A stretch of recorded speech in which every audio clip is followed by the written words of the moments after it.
چلیے آج ایک ایسی کہانی کو سمجھتے ہیں جو انسانی نفسیات کی حدوں کو پرکھتی ہے۔ یہ تجزیہ ہے اس چیلنج کا جسے غائب ہوتا فرش کہا گیا اور اس پر زندہ رہنے کی ایک ناقابل یقین جدوجہد کا۔ اس کو کچھ یوں سمجھیں کہ یہ ایک ایسی گیم تھی جہاں ہر غلطی کا مطلب صرف پوائنٹس کھونا نہیں تھا، بلکہ لفظی معنوں میں جس زمین پر قدم رکھے ہوئے تھے اس کا ایک حصہ ہمیشہ کے لیے غائب ہو جانا تھا۔ یہ اس چیلنج کی ایک ٹھوس اور خوفناک حقیقت تھی۔ تو سوال یہ ہے کہ یہ نفسیاتی پریشر کوکر آخر کام کیسے کرتا تھا؟ اس کے اصولوں کو سمجھنا بہت ضروری ہے، کیونکہ یہ دیکھیے کوئی عام مقابلہ بالکل نہیں تھا۔ اور اس سب کے پیچھے جو چیز تھی وہ تھی یہ رقم، پورے $2.5 لاکھ۔ یہ صرف ایک انعام نہیں تھا، یہ ایک ایسی زندگی بدل دینے والا موقع تھا جو ہر خطرے کو قابل قبول بنا رہا تھا۔ اس چیلنج کو 3 چیزوں نے بہت ہی خاص بنایا تھا۔ پہلا، 2 بالکل مختلف ایک دوسرے سے الٹ شخصیات کو ایک ساتھ رکھنا۔ دوسرا، ایسا ماحول بنانا جہاں ایک دوسرے کو ناکام کرنے میں فائدہ نظر آئے۔ اور تیسرا اور سب سے خطرناک، ہر ناکامی کے ساتھ ان کی دنیا کا یعنی ان کے فرش کا سکڑتے جانا۔ تو چلیے اب ملتے ہیں ان کے کھلاڑیوں سے، اور یہ بات ذہن میں رہے کہ ان کا انتخاب کوئی اتفاق نہیں تھا۔ ان کے درمیان جو فرق تھا وہی تو اس کھیل کی اصل بنیاد تھی۔ ایک طرف تھی ایلیسن، جو عام زندگی میں کنسٹرکشن کا کام کرتی تھی، سخت محنت، بھاری مشینری چلانے والی۔ اور دوسری طرف اینگس، ایک ریالٹی ٹی وی سٹار، جس کی دنیا کیمروں اور چکا چوند کے گرد گھومتی تھی۔ ان دونوں کو ایک ساتھ لانا ہی تو اس پورے کھیل کا منصوبہ تھا۔ اور اب آتے ہیں کھیل کے سب سے خوفناک اصول پر، کہ یہاں ناکامی کا مطلب صرف مایوسی نہیں تھی، اس کا مطلب تھا کہ پیروں کے نیچے سے فرش کا ایک ٹکڑا ہمیشہ کے لیے غائب ہو جائے گا۔ تو ہوا یہ کہ پہلے دن سب ٹھیک تھا، ایک مکمل پلیٹ فارم موجود تھا۔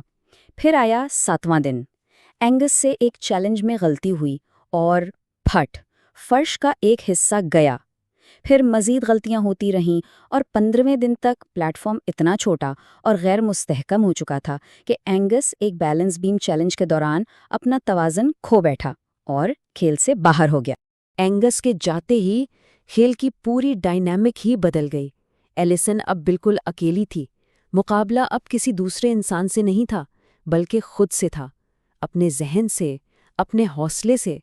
تو اب اس کی نئی حقیقت کیا تھی؟ بہت سادہ اور بہت ہی مشکل۔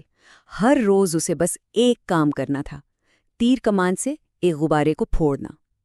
اگر نشانہ چوک گیا تو زمین کا ایک اور ٹکڑا غائب ہو جائے گا۔ یہ اس کی ذہنی مضبوطی کا ایک بے رحم روزانہ کا امتحان تھا۔ اور پھر سب کچھ سمٹ کر آ گیا آخری دن پر، ایک آخری فیصلہ، ایک ایسا فیصلہ جو اس کی 30 دن کی جدوجہد کو بامانی بنا سکتا تھا، یا پھر ایک ہی لمحے میں سب کچھ ختم کر سکتا تھا۔ 30 دن اس عذاب سے گزرنے کے بعد جب منزل بالکل سامنے تھی تو اس کے سامنے ایک چوائس رکھی گئی، ڈبل اور نتھنگ، یعنی جو جیتا ہے اسے دگنا کر لو یا پھر سب کچھ ہار دو۔ تو آپشنز کیا تھے؟ آپشن اے، چپ چاپ اپنے جیتے ہوئے $2.5 لاکھ لو اور گھر جاؤ، کوئی رسک نہیں۔ آپشن بی، ایک پتلی سی بیم پر چلو، اگر کامیاب ہو گئے تو 2.5 لاکھ کے بجائے پورے 5 لاکھ ملیں گے، مگر اگر گر گئے تو سب کچھ ختم، صفر۔ اور ایلیسن کا فیصلہ؟ اس نے اس جوئے سے انکار کر دیا۔ اس نے کہا، نہیں، جو میں نے جیتا ہے، جس کے لیے اتنی تکلیف اٹھائی ہے، وہی میرے لیے کافی ہے۔ اس نے اپنی سمجھداری پر بھروسہ کیا۔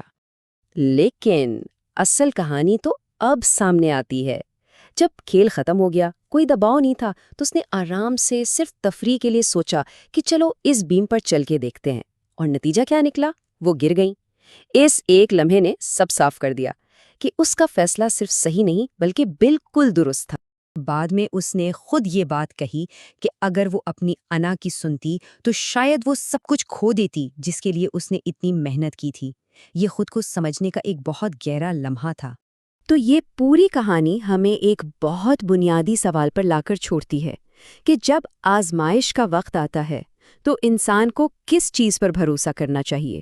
اپنی قابلیت پر یا اپنی اس اندرونی حکمت اور سمجھداری پر جو بتاتی ہے کہ بس یہاں رک جانا ہے؟